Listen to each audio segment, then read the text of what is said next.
paz do Senhor Jesus? Amém. Você pode abrir a sua Bíblia no texto de Amós, por favor?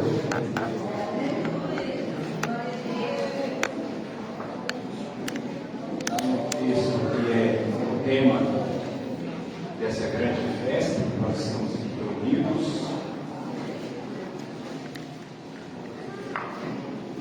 Amós capítulo 4, versículo de número 12.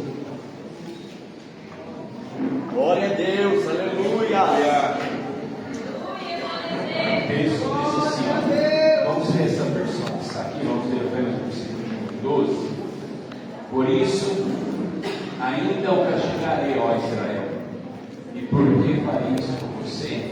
Prepara-se para encontrares com o seu Deus, ó Israel. Podem tomar os vossos assentos, por favor?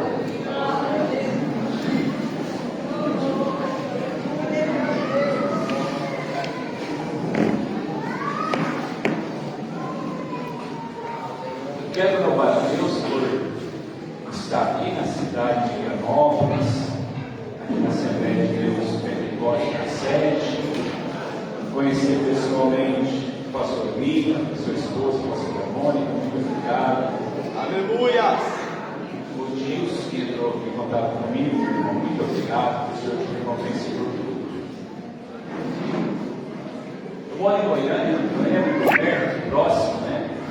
1h30 de viagem, trânsito tranquilo, período noturno, a gente sempre chega mais rápido de segurança.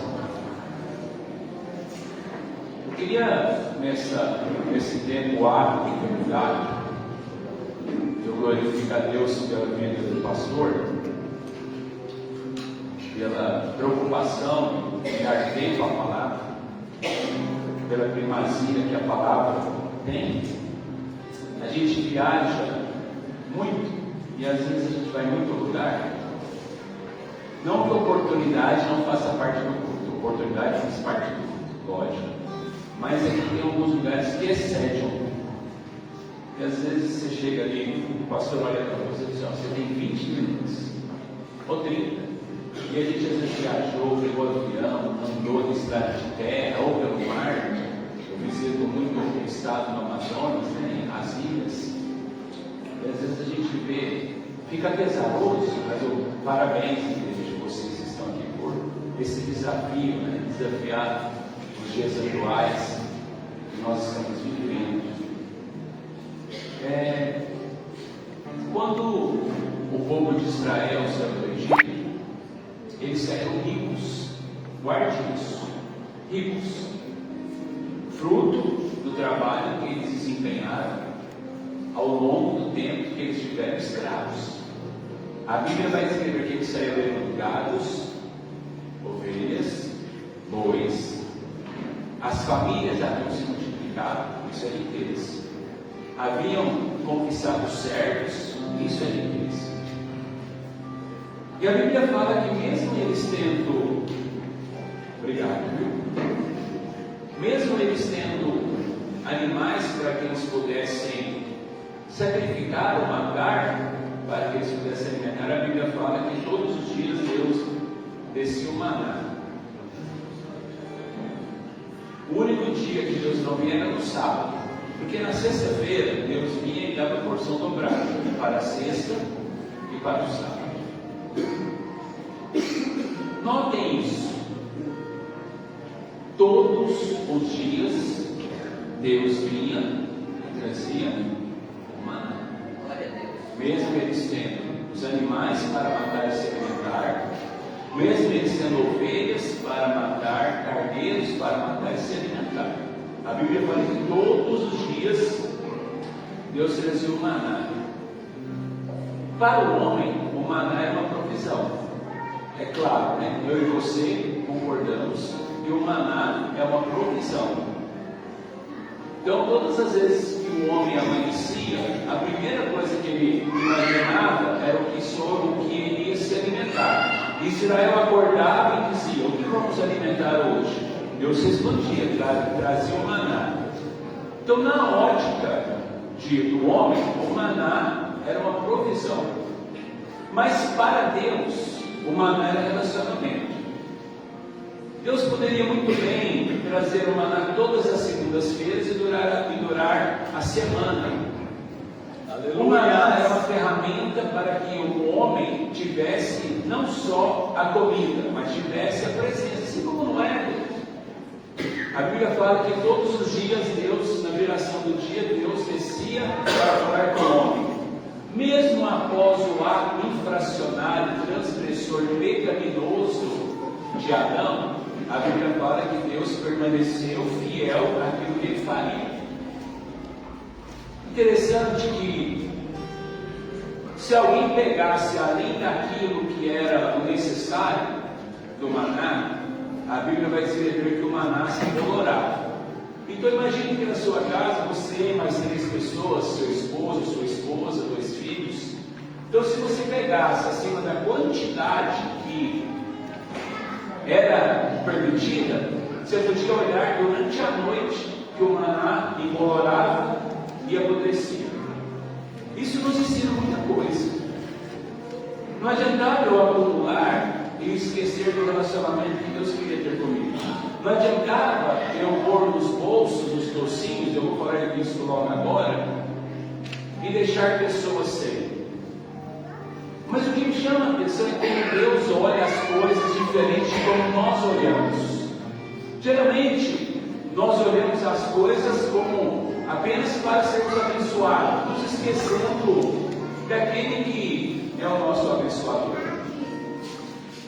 Tudo aquilo que excedia, tudo aquilo que era a mais, e eu volto a ressaltar porque é muito importante você gravar isso, se perdia. Então o necessário era aquilo que era suficiente para que a família se alimentasse. Então todos os dias Deus descia o maná para sentar com o homem, para se relacionar com o homem, para ter comunhão com o homem, para ter o homem de perto. Para o homem, o maná era uma provisão. Para Deus, relacionamento. A Bíblia, ela transita por muitas coisas que ao olhar dos homens, lembra quando Jesus curou aquele cego? Jesus passou o lodo nos seus olhos, curou e falou assim: olha, o que você vê? Ele disse: eu vejo homens que se mexem como árvores. E aí novamente Jesus passou os olhos, a mão sobre os seus olhos, e ele disse: não, agora eu vejo perfeitamente. Olha que interessante esse momento da cura. Jesus curou aquele homem de imediato, mas ele passou por um processo. Primeiro ele viu os homens como objeto, como árvore, como madeira. Ele não tinha a clara definição da cura com seus olhos no primeiro instante, só posteriormente que ele conseguiu enxergar o homem quando Jesus tocou os olhos dele pela segunda vez. Tem pessoas que olham umas para as outras e veem elas só como objeto. Como esse cego olhou e viu homens que se sentiam como árvores. Mas eu volto na questão do maná. Você já foi em um casamento? Quando uma jovem ou um jovem se assentam e fazem a programação de casamento e querem fazer uma festa, convidam alguém que vai fazer o buffet, alguém que vai fazer a comida. Aquela pessoa que está sendo contratada para fazer a alimentação para todos os convidados, uma festa como essa, ela pergunta: quantas pessoas são? 400, 300? Então se faz um cálculo ali de quanto se gastará com arroz, quanto se gastará com comida, com feijão, se é arroz com carne madeira, se é arroz com estrogonofe, se é galinhada, esses pratos mais presentes nos casamentos. E aí chega a noiva falando para o seu esposo: eu queria um docinho, um bolo. E gentilmente aquele moço, aquele casal se reúne e programa o docinho. Você sabia que todos os docinhos de casamento são contados? O grão de arroz ele não é contado. Você pode entupir de comer arroz e nem a carne. Mas você sabia que todo buffet, toda pessoa contratada, ela pergunta para a noiva: quantos docinhos são? 200. Então 200 docinhos, 200 pessoas são X docinhos. Ela conta a noiva e quem está fazendo o casamento conta dos convidados. Vai até a mesa do docinho e vai pegar só a parte que lhe cabe. Mas não é assim que acontece. Mal solta o horário do docinho e tem gente que vai pegar acima daquilo que é dele. É engraçado, mas é transgressor. Parece que eu sou esperto, mas eu estou tirando o direito de alguém que foi contado na lista de ficar sendo docinho. Eu estou pegando a parte de doce que não é minha. Eu estou roubando um doce que não é meu. Foi os convidados que ficaram sentados educadamente, esperando a hora de ir até a mesa, mas eu fui muito esganado, enchi a bolsa, o bolso e a minha calça de docinho. Estou indo feliz para casa. Como se disser, fui esperto. Foi não. Deus te provou o seu caráter.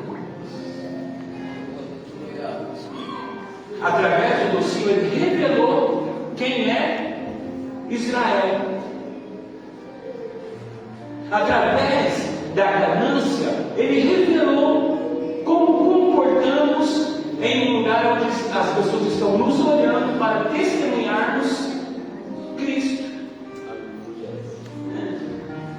E a gente chega para aqueles docinhos, põe na geladeira e fala assim: amanhã tem docinho, tem não. Transgredimos, roubamos. Aí ela, no livro de Malaquias, pergunta: o que roubamos de ti, Senhor? O que estamos subtraindo de ti, Senhor? Em vez de estarmos no caminho nos preparando para uma grande festa, estamos meio perdidos nessas constipação espiritual que situações nos provem.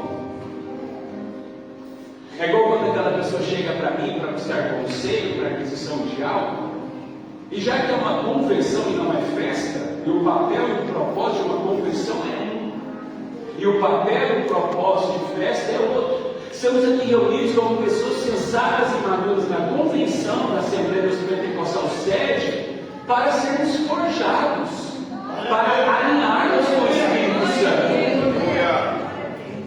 E às vezes a pessoa: pastor, eu estou comprando um terreno lá no meu bairro, e está em um preço promocional. A pessoa que me procurou foi lá, ela está passando por uma dificuldade, ela está passando, o filho ou a filha está com uma doença, ele está desempregado e ele está no sufoco. Ele chegou lá, me pediu 130. Eu pergunto: quanto que é o terreno lá no bairro? 180. E por quanto que você comprou? Por 100, pastor. Porque estava com dificuldade, ele me ofereceu 130. Eu fiz uma proposta, 100 mil reais. Comprei. Você comprou não, você foi provado seu caráter. Ou você não sabia disso, irmão? Que Deus usa de situações, não da sua cantoria, de negócio, não dos seus dons, para revelar quem é você. Não é que eu canto, não é o que eu prego, é o que eu suborno, é o que eu tiro. Como que eu vou ter a coragem de comprar um microfone que custa 5 mil de alguém que eu vi que está passando por uma necessidade por 3 mil e falar que eu estou sendo abençoado? Não, Deus está te testando, provando se você é justo, íntegro, aleluia, e leal. No que foste provaste? Em negócios. Você sabia que a Bíblia Sagrada no Novo Testamento fala muito mais sobre mordomia do que sobre salvação? Sobre administração do que sobre fé? Sobre dinheiro do que sobre dom? É só pegar o Novo Testamento e fazer uma exegese do Novo Testamento. Eu vou ser julgado não pelo quanto prego, pelo quanto canto, pelo quanto tenho, mas como eu administro aquilo que Deus me deu. Nem tudo é festa. Nem tudo é festa. Num casamento, quando o noivo chega, tem alguns convidados. Os padrinhos já estão prontos. Mas sempre tem uma personagem que atrasa. Quem ela é? Quem ela é? Porque sempre está preocupada, sempre está atrasada em algum penduricalho, alguma coisa que tem que fazer, alguma coisa que atrasou, alguma coisa. E o noivo está? E o noivo está pronto, ao pé da igreja. Então eu entendo que o arrebatamento não aconteceu porque a noiva está perdida com as coisas desse. Ou você nunca parou para pensar nisso?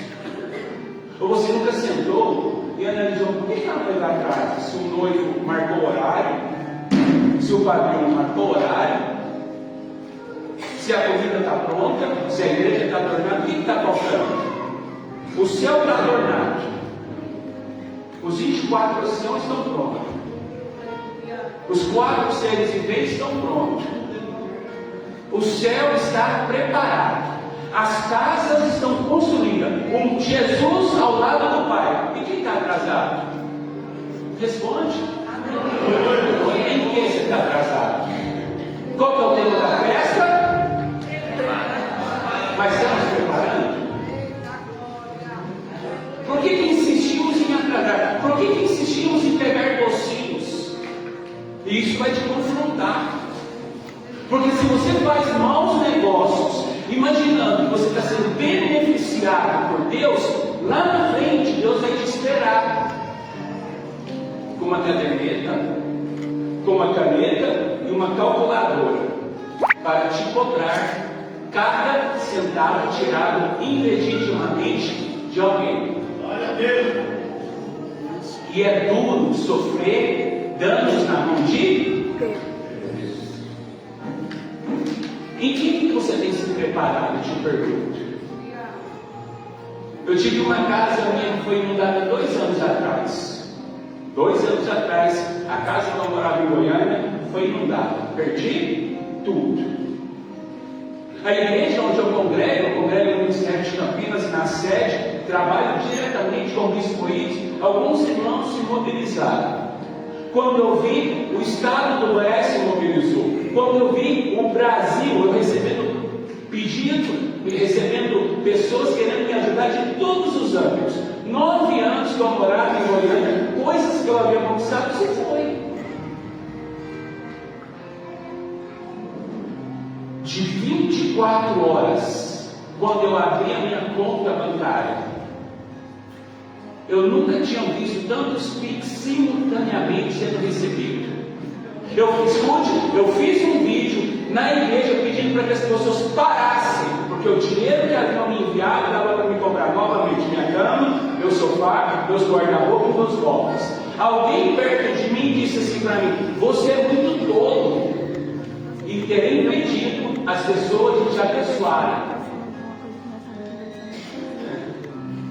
Falei, por que eu sou tolo? Porque olha a lista, eu mostro para vocês, eu tenho mais de 400 mensagens no meu Instagram de pessoas pedindo que eu fiz naquela época, que estão lá, ó, eu não aceitei. Por que eu sou tolo? Porque as pessoas queriam tirar dinheiro. Eu falei assim, não, supriu a minha necessidade.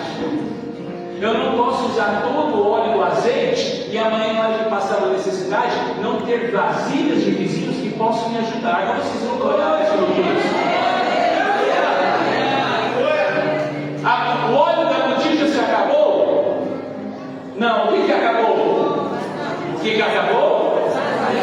Aquela mulher, se ela fosse uma mulher egoísta, o que ela tinha feito? Procurado mais? Mas quando ela contou, ela viu que o dinheiro que o óleo dava para pagar a dívida e sobrar, ela parou. Você foi tolo. Eu falei assim, não, eu tenho respeito com Deus. Porque amanhã, na estrada da vida, eu não quero ser parado por Deus. E ele perguntou para mim, o que você fez com a amizade que as pessoas te confiou e você usurpou delas? Uma senhora, ela depositou para mim 2,34. E ela disse, pastor, é o único dinheiro que eu tenho na conta. Estou desempregada há 6 meses. Aquilo fez eu chorar uma noite toda. Como que alguém Por mais que eu tivesse dormido num quarto, como favor na casa de alguém, ao ponto que alguém tem a capacidade de tirar 2,34 todo dia que tinha na conta em idade. Você fala, pastor, mas é só 2,34. Não é sobre dinheiro, é sobre intenção. Não é sobre quantidade, é sobre princípio. Lembra daquela mulher, quando perde o filho e ela está indo para enterrar o filho, a viúva de Naim? A Bíblia fala que Jesus, quando vê o cortejo fúnebre, para, assim, não chora. Como você pede para uma mãe que está perdendo o filho não chorar?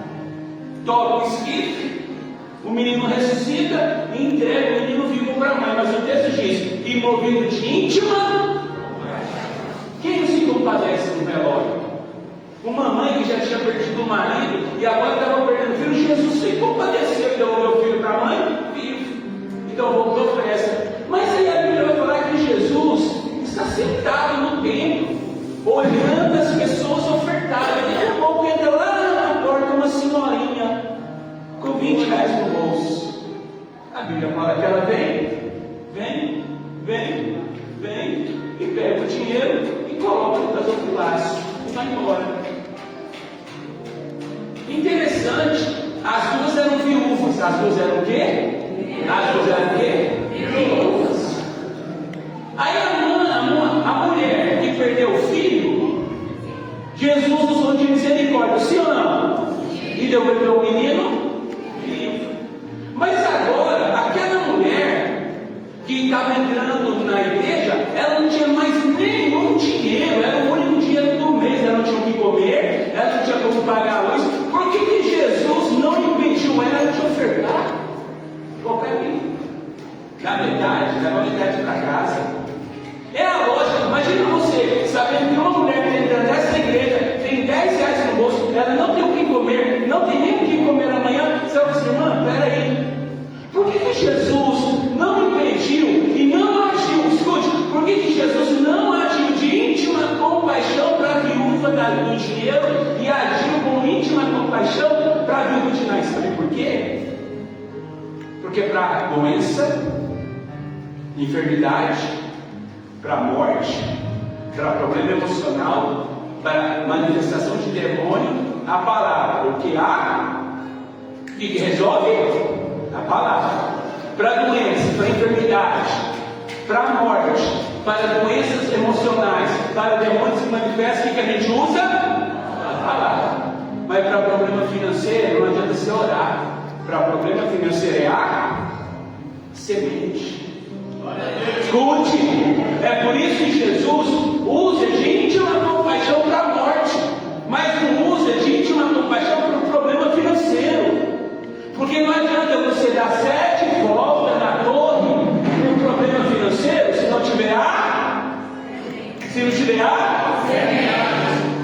pode ter demônio agora. Qualquer um de vocês que orar, o demônio vai embora. Pode ter uma pessoa enferma, não é eu. Qualquer pessoa que orar, a doença vai partir. Mas para problema financeiro, não é jejum, não é volta no monte.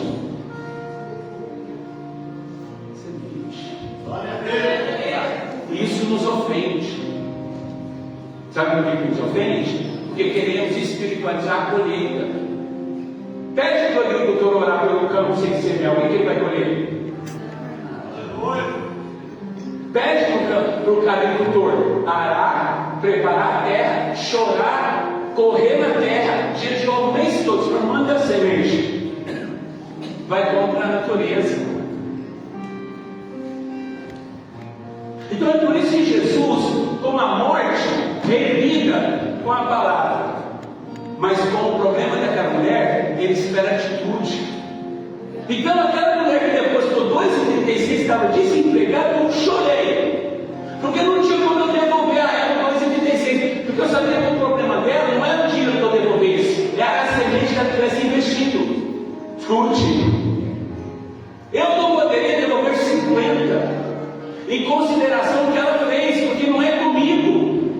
Ela semeou a semente no campo. E não é eu que sou dono do campo.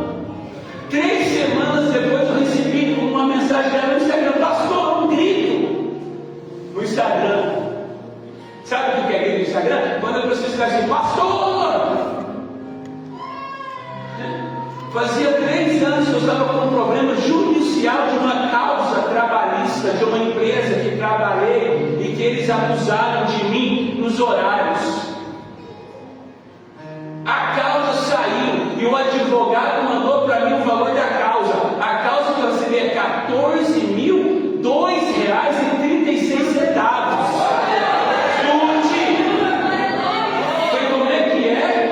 Quando eu abri o extrato do meu banco, eu vi lá que tinha uns 2,36. Aí Deus falou, Senhor, estou te mostrando que o campo é fértil, que a terra é fértil. Olha o valor, 14 mil não redondo, R$14.002,36.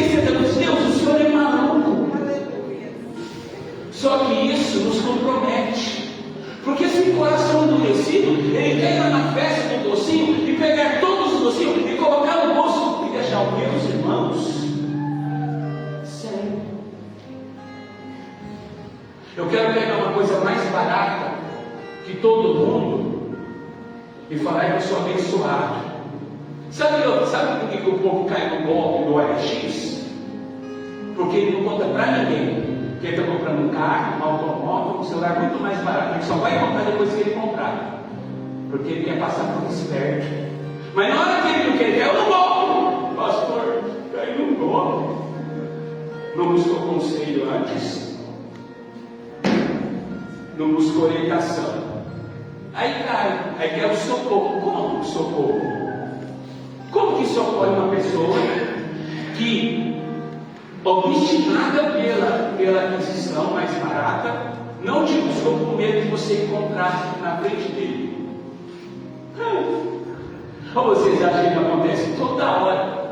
Tem gente, oi pastor, agora posso ligar? Posso. Pastor, caí no golpe, por que você não me ligou antes? Pastor, fiquei assim, né? Aí a pessoa acha que se ela te contar, você vai entrar na frente dela e vai pegar tudo que ela está comprando. Por causa do quê? Do meu coração egoísta, individualista, por causa da consciência dos meus olhos é de aquilo. E eu não estou vendo que não é pela roupa bonita que eu fiz, ou pelo vestido bonito que eu fiz, ou pelo talento que eu tenho, não. É pelo meu comportamento.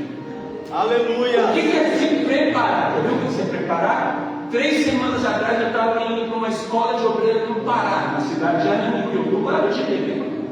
Estava eu no aeroporto de Belo Horizonte esperando o voo. Saí de Goiânia e fui para Belo Horizonte. De Belo Horizonte, papai seja de Goiânia. De Belo Horizonte eu ia para Belém, 1h40 de voo. Conheci o seu Washington. O seu Washington havia trabalhado em Belo Horizonte as últimas semanas. Estava voltando, ele é paraense, a família estava esperando ele lá no aeroporto. O seu Washington tinha 4 horas para sentar e esperar, eu também. Eu sou muito imperativo. Conversei com ele por uns 30 minutos, conheci ele ali. Daqui a um pouco eu peguei e fui andar no aeroporto. Estou andando, chamou lá no megafone. A senhora dos passageiros, vou voar com 36 azul com destino a Belém. Portão 26, fila 1, fui para a fila. Quando eu cheguei, entrei no avião e fui no seu Washington. Ele me falou a poltrona dele ali, ó. Aí passaram, aí a moça, acabou o embarque. Aí eu acendi a luz. A moça veio, minha porta estava aberta. Falei assim, senhora, oi, está faltando um passageiro. Ela não está não, a gente chamou todo mundo. Eu falei, não, está faltando um passageiro. Eu falei, não, está não. Ela não está. Assim, ó, eu estou conversando com um rapaz lá fora, ele está lá. Ele está lá. Te chamou assim, eu posso ir lá? Me dá 5 minutos, ela pode ir lá. A porta vai fechar daqui 12 minutos. É tudo cronometrado, né? Quem anda aqui não sabe. Eu saí correndo, cheguei lá e estava lá. Dormindo. Olha, o que foi? Eu vou ver, não, rapaz, bora! Pegou uma bolsa que ele estava assim, pegou a bolsa e nós saímos correndo. Entrou uma moça. Aí a moça, ué, como que você sabe? Não, eu conversei com ele uns minutinhos, eu vi que ele ia para lá, eu vim andar, ele dormiu. Ele tomou banho, Ele arrumou a mala, se vestiu e foi para o aeroporto. Sentou no portão certo, pegou a passagem, mas ele dormiu. E ele ia assim ao céu. Você pode ter comprar roupa, arrumado a mala, ido para o portão de embarque e está com o ingresso no bolso. Mas se você dormir, não tem segundo voo. O voo, se o Washington, se ele tivesse perdido, no outro dia tinha um voo. Aí ele remarcava, né? Ele pagava a taxa de cancelamento e ia no outro dia. Mas para o céu não tem remarcação. No céu não tem nova chance. Ó, o seu Washington tomou banho, foi para o aeroporto, estava com a mala, estava no lugar certo. Mas ele ia, por onde escolheu ele, amar a igreja. Eu saí de Goiânia hoje, trabalhei pela manhã, fui para a tarde para minha casa, dormi por 2 horas, acordei às 3h30 e fui orar. Tomei meu banho, me preparei, vim da minha casa até Vianópolis, chorando. Vim devagar. Eu gosto de andar rápido. Vim devagar. E o Espírito Santo falando comigo. E o Espírito Santo ministrando meu coração. E eu me lembrando da situação do seu Washington e me colocando no lugar dele. E eu me lembrando de como aquele senhor, se não tivesse alguém para te dizer, seu Washington,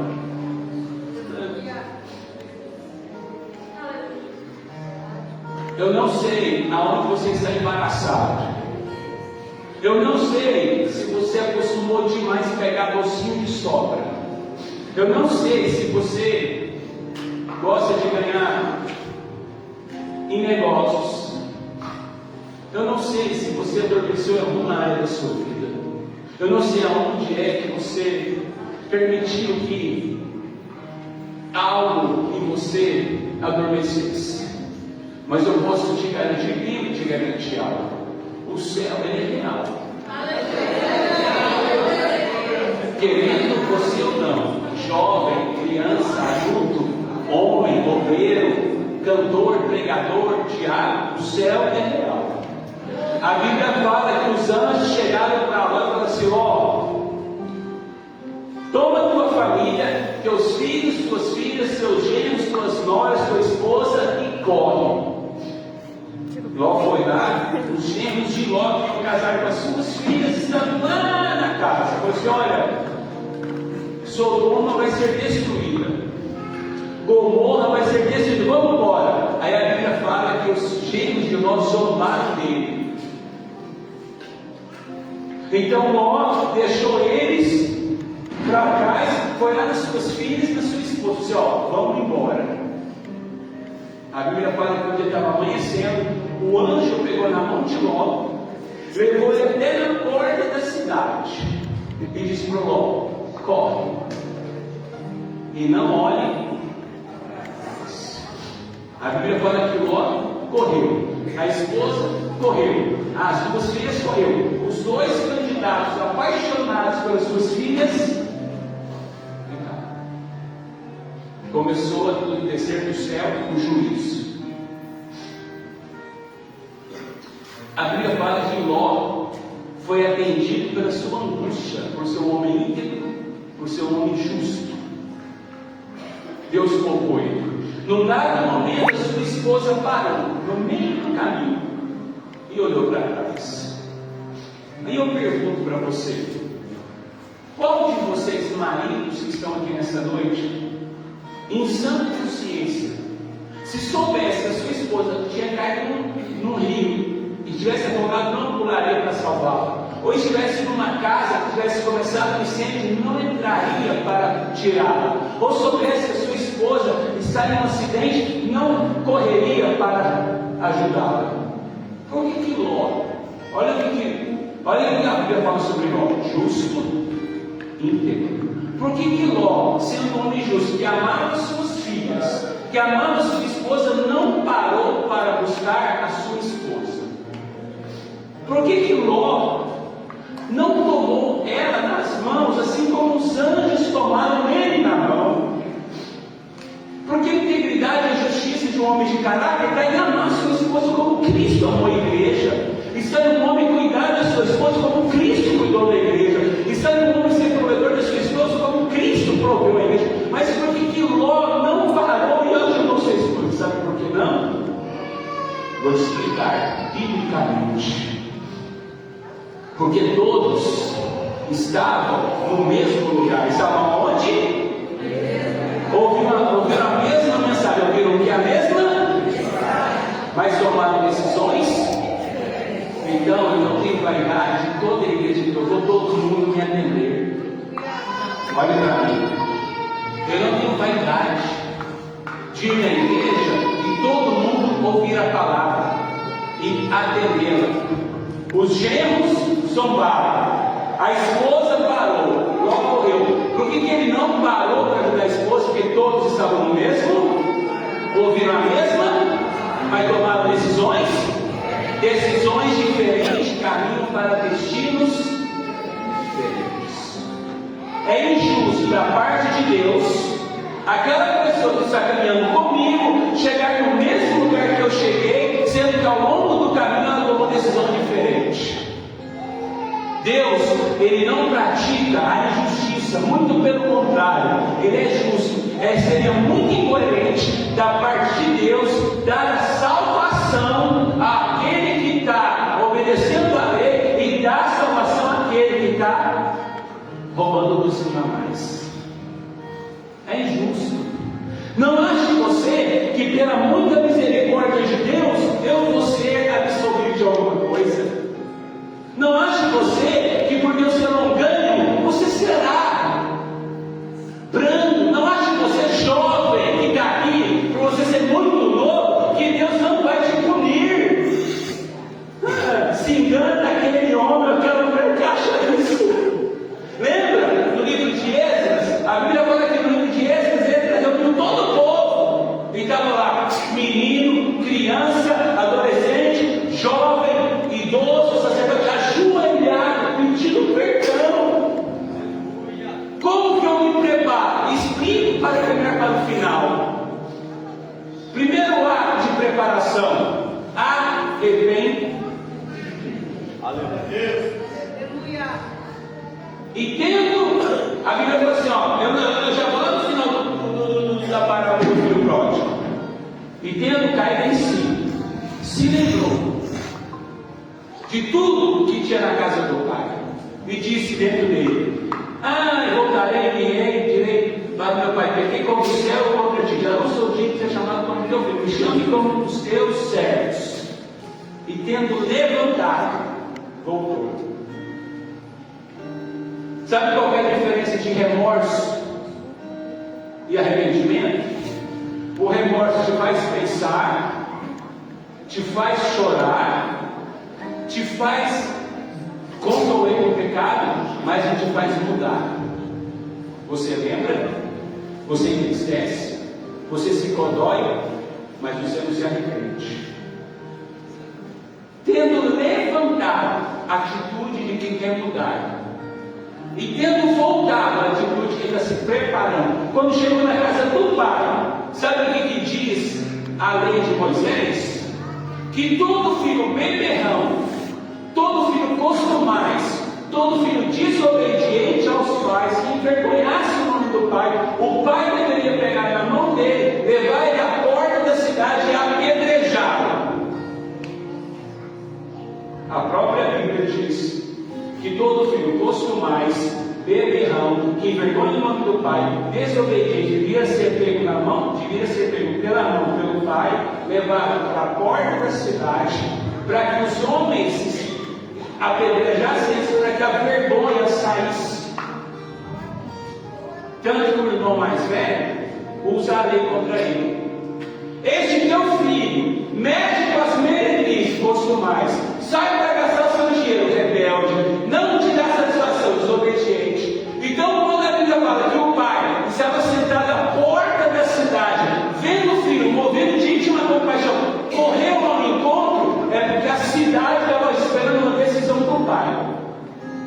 apedreja ou vive?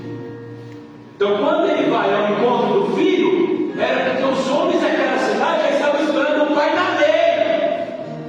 Aí o pai o abraça, roupa nova, aliança, um anel novo e sandália nova, mostrando para a cidade que aquele filho que se arrependeu, ele tem um direito ao perdão. Que aquele filho que não ficou com remorso, remoendo dentro de si, ele tem o direito à graça. Que aquele que se levantou tendo coragem de enfrentar o pecado diante de todos, ele tinha o direito de usufruir da bondade, da misericórdia. E quando o irmão mais velho volta para casa, ele não quer entrar na casa do pai. Por quê? Ele não quer entrar. Porque lá fora, porque lá dentro tem um pecador arrependido. E lá fora tem um remorçado não arrependido. Por que o filho mais velho não entrou para comemorar a festa? Porque lá dentro tinha um pecador arrependido. E lá fora tinha um remorçado não arrependido. A diferença entre remorso e arrependimento. Quem tem remorso nunca se prepara, mas quem se arrepende se prepara.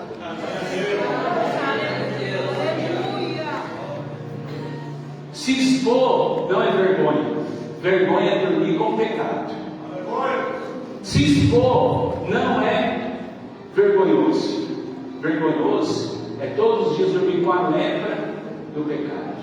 Não é vergonha você se apresentar diante de Deus mediante as suas falhas. Vergonha é você tentar se esconder de Deus as suas falhas. Lá fora, nesse exato momento, existem pessoas que Deus está preparando para que você cruze o caminho delas. Lá fora existem pessoas que estão gritando por socorro, esperando a voz profética que está dentro dessa igreja. Lá fora existem lares, famílias destruídas, que estão clamando por socorro, e Deus está te preparando, te amontoando para que você vá em socorro auxiliar, levando a palavra e levando o evangelho a elas. Escute, vocês viram o nome? Eu não sei se o tio soube. O meu nome, Khaled Ali Nassim. Eu sou filho de pais muçulmanos. Pratiquei o islamismo até meus 22 anos de idade. Eu fui expulso da casa dos meus pais quando eu me entreguei a minha vida a Jesus, porque o meu pai não aceitava a minha conversão. Então esse jovem que nos fala foi um moço que experimentou o islamismo na vida e entende o valor do cristianismo. Eu sei a importância do que é alguém se levantar com coragem, com fé, como a dona Omelinda, aquela maranhense lá no Pernambuco onde meus pais moram, que teve a coragem de apresentar o cristianismo ao lado dos meus pais. Esse jovem que nos fala, ele foi espancado por muçulmanos que não aceitavam a conversão dele até a morte, por não aceitar que eu me convertesse ao cristianismo. Então eu não sou uma aventureira, não sou fruto de uma profecia que alguém liberou sobre mim, não. Sou fruto de um evangelho que dou eu, e eu carrego as marcas do meu corpo. O meu cardiologista, agora todo ano, eu quero ver pelo menos você, ele fala: cara, quando eu vou fazer os exames do tiro, aí você tem que tirar essas camisas, as marcas do seu corpo, a gente chora. Eu pergunto a vocês nessa noite: como está a mesa de doce da sua vida? Como está a mesa de maná da sua vida? Como que você tem se comportado fora do quadrante da igreja? Quem é você longe dos holofotes, do microfone, do terno, do vestido, longe do talento e do dom? Quem é você? Se Deus hoje tirasse todos os seus talentos, o que sobraria? Se Deus tirasse de você todos os seus dons, quem você seria? Como que você se comportaria? Como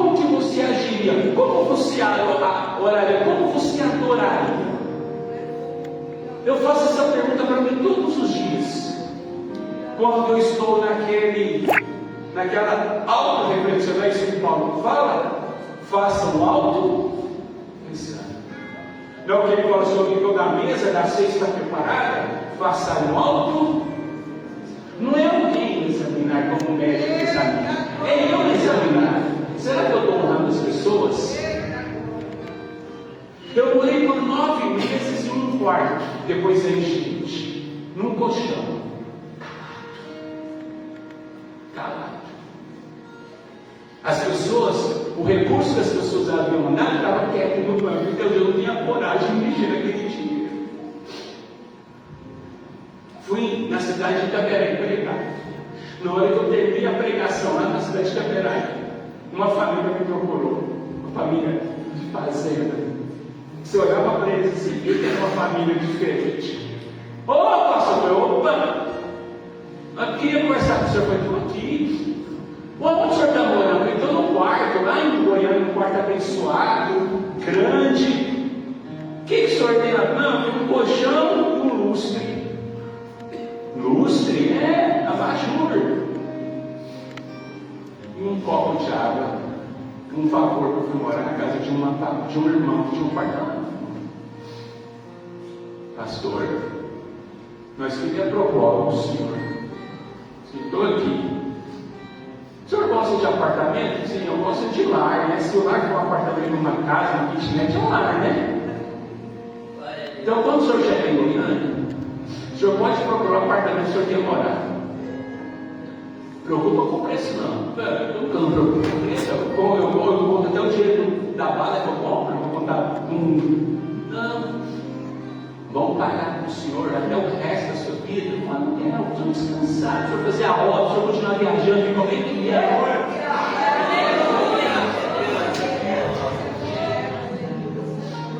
Não preocupa com o valor, só descansa. Eu quero te falar, irmão. Você não precisa desonrar ninguém para que Deus te honre e te abençoe. Seja honesto em tudo que você fizer. Quando eu voltei para casa, o Senhor falou assim para mim: por você agir com dignidade, não tirar mais daquilo que era seu socorro, eu estou te dando um lar para você morar e 11 pessoas para você morar. Só que demorei. Todos os dias, quando eu estava indo para a igreja, eu passava em frente a um prédio que tem na Castelo muito bonito, mas eu nunca imaginei morar naquele prédio. Aí era o caminho da igreja e o caminho da minha casa, o caminho passava assim, ó. Aí eu parava lá no posto, põe 30 aí, ó. Aqueles da gente que trabalha na obra, sabe, põe 30, né? 40. Eu ficava lá assim. 1, 2, 3, 4, 5, 6, 7, 8. Foi quantas vezes? Eu falei mais de 20 vezes. Eu parava, o carro da Cecília, eu parava lá no pátio do posto, ficava assim, estendendo a mão própria para o prédio.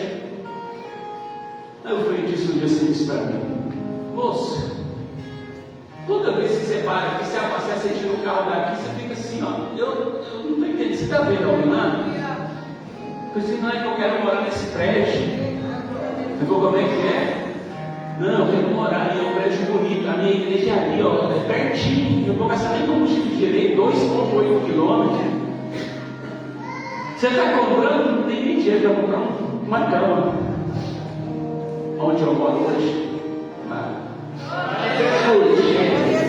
Você não precisa fazer meios para que Deus crie propósitos. Não precisa. Haja com legitimidade, haja com dignidade, haja com honestidade em tudo, por mais que naquele momento você acha que você está tomando prejuízo. É melhor tomar um prejuízo na honestidade do que ter riqueza na desonestidade. É melhor perder naquele momento para ser recompensado por Deus ali na frente. Eu sei que de repente vocês queriam um pregador pentecostal aqui, que ficasse profetizado, mas eu não consigo ser desonesto com Deus. Eu não consigo ser covarde com o Espírito Santo.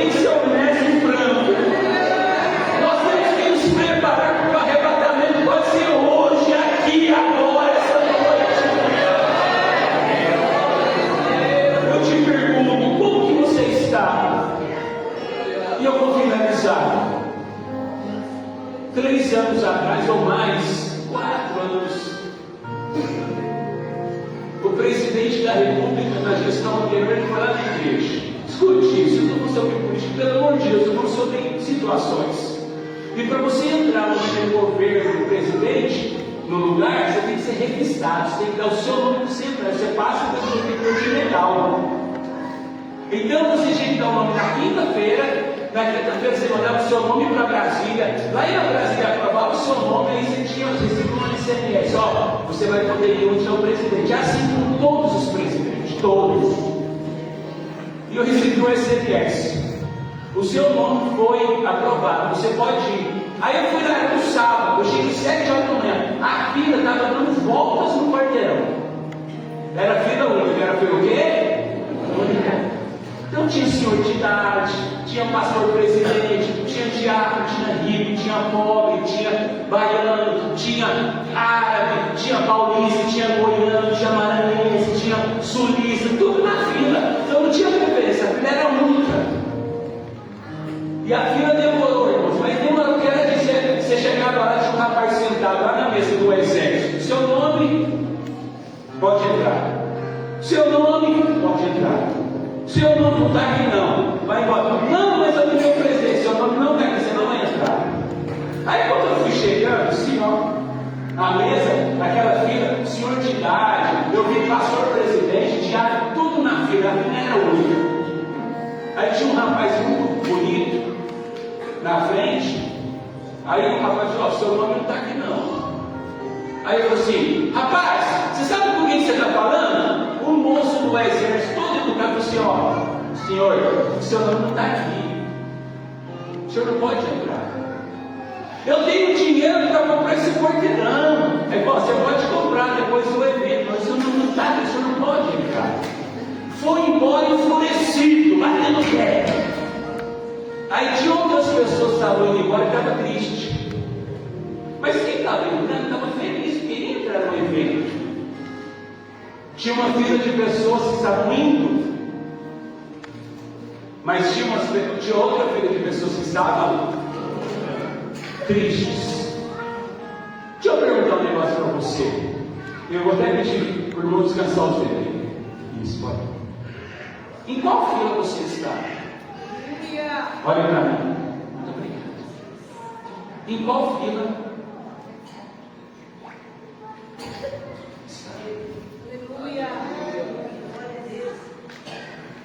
A fila, quando você chegar, o seu nome vai estar aqui, você vai entrar para todas e poder feliz, ou você está na outra fila e está voltando.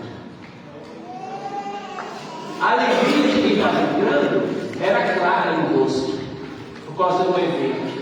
Eu mesmo fiquei feliz, porque eu nunca tinha ido num evento desse, eu me alegrei, porque eu cheguei a cara de diálogo e nasci.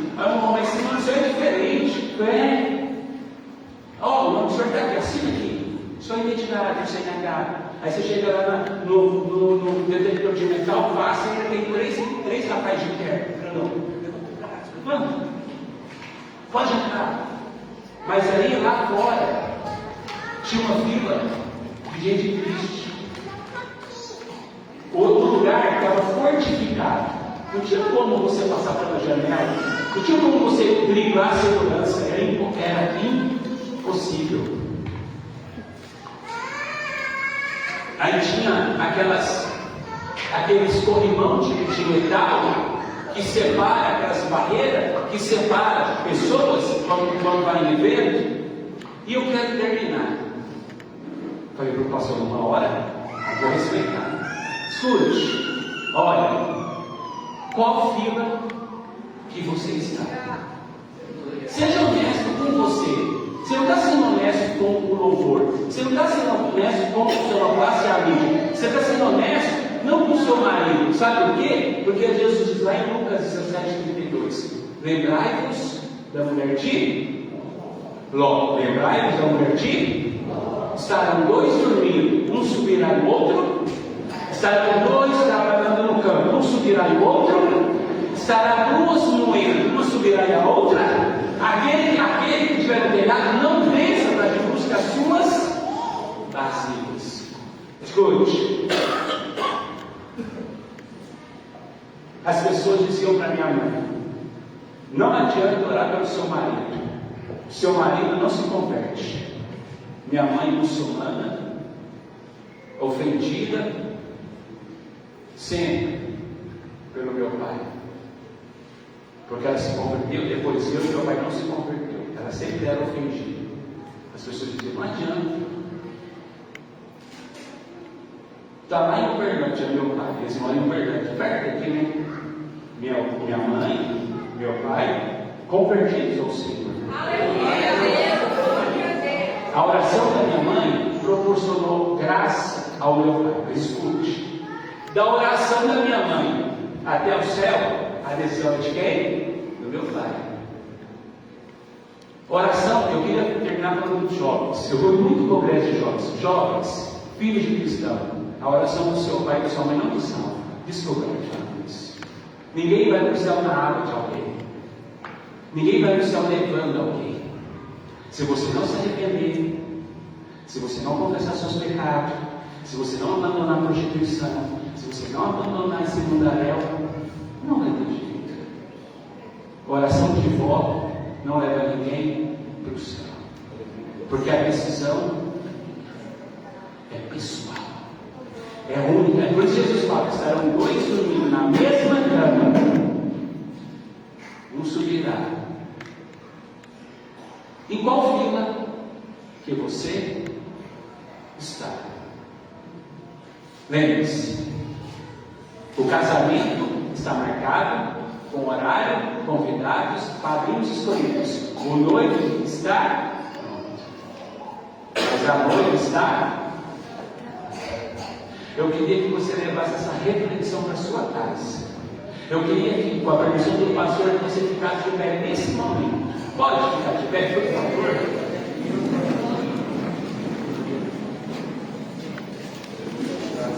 Como eu disse, eu vim de Goiânia até a cidade, a porta dessa igreja, em Lágrimas. E o Senhor dizia para mim: há arestas a serem retiradas. Há carrapichos a serem tirados. Eu quero terminar com essa declaração, com tremor e temor no meu coração. A decisão é sua,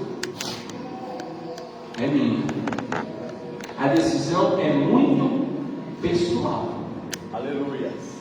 Você pode sair daqui hoje arrependido ou remorçado. Você pode chegar aqui hoje e falar: Senhor, eu não levo mais nenhum docinho. Irmão, entende que essa língua, a mensagem do Senhor é uma linguagem figurada, é para todas as áreas da vida.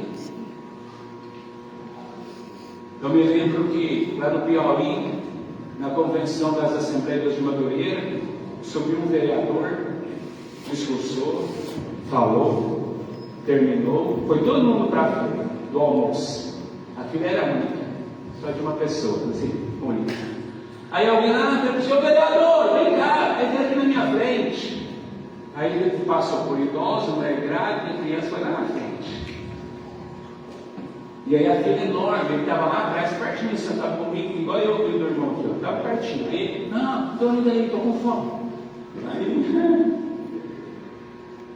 eu falei: vereador, entre o discurso e a prática está distante, não está? Furando fila, tirando o direito de grávida, de idoso, discurso no palanque, esplêndido. Você acha que furar fila não é errado, irmão? Você acha que tirar o direito da vida te conduz para o céu ou te tira do céu?